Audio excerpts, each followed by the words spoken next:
here's the thing that I try to do, the ones that didn't close, at what step of the process was it not working?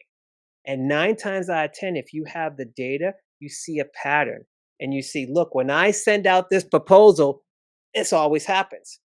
Well, maybe you're not doing the right proposal, or maybe, you're so overwhelming people that, maybe it needs to be broken up, or maybe it needs to be a different format. But if you always stop at one thing and you see a lot of ones that fail at that one thing, you can now go into that one thing and try to fix it.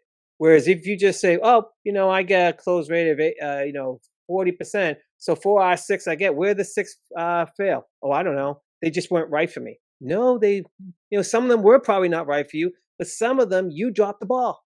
Yeah. And if you can know exactly the part that you dropped the ball, boom, you repair that, you're not dropping the ball anymore. Guess what? Now your close rate automatically goes up because you fixed the system, process, whatever you want to call it.